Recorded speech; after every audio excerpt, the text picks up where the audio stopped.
So we're starting to get a better picture of the magnitude of vector v. So far, we really haven't described the full magnitude of vector v though. We said vector v was 3, 4, but that's not really a magnitude. So what we really did was describe vector v's x and y components. All right, so if we say that this vector v, let's say it represents Daisy walking, and the coordinate plane represents directions, cardinal directions. So we could say that the y-axis is north, south, and the x-axis is east, west. Right? So we can look at the vector now and say, okay, Daisy walked northeast. Maybe she started at a point at the origin we can call 0, 0, and she ended up at a point 3, 4. So it's the equivalent of saying that Daisy could have walked 3 meters east and then 4 meters north, assuming that each box on the grid is a meter. All right, so we say her x component was 3 and her y component was 4. So by creating x and y components, what we did here was we actually created a right triangle. And when we have a right triangle, we can apply trigonometry. So if we know the two sides of the triangle and we want to know the hypotenuse, right, we can apply the Pythagorean theorem. So let's say that Vx is side A, Vy is side B, and the hypotenuse is C. All right, so A squared would be 3 squared. B squared would be 4 squared. And we want to solve for the hypotenuse. So 3 squared is 9. 4 squared is 16. 9 plus 16 is 25. We take the square root of both sides, and we find out that C equals 5.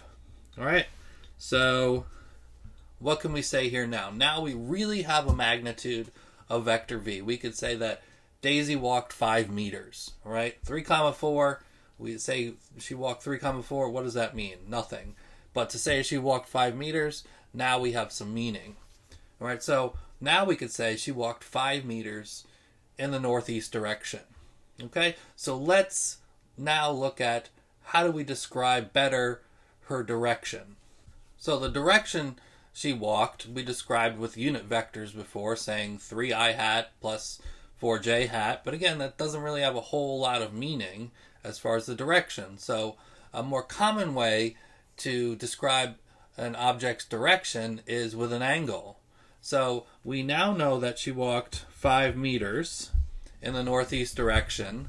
So if we want to find her angle, now that we know all 3 sides of the triangle, we can pick any trig function we want to solve for the angle. So I'm going to use the tangent of the angle is equal to opposite, which is 4, Vy, over adjacent, which is 3, Vx.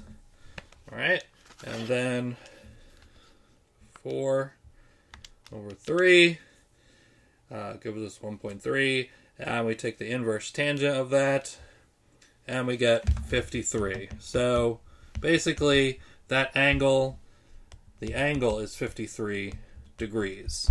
So now we can fully describe vector v with a magnitude 5 and a direction 53 degrees.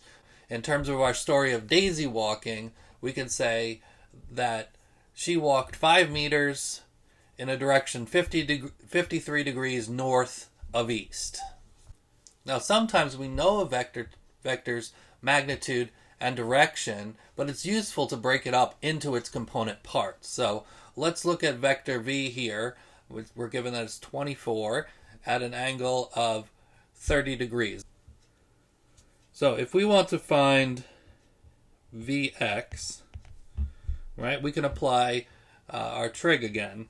So if we say the cosine of the angle 30 degrees is equal to adjacent Vx, what we're looking for, over the hypotenuse, which is 24, then we could say that the cosine of 30 which is 0.866 times 24.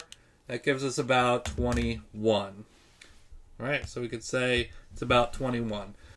So generically, when we want to find the x component of a vector, we always say that it's the cosine of the angle is equal to the adjacent over the hypotenuse, and the hypotenuse is always our vector. And so if we rearrange for this, we get Vx equals magnitude of V times the cosine of the angle, which is what I have over here. Then similarly with Vy, right? The sine of the angle is the opposite, Vy over the hypotenuse, which is the magnitude of V.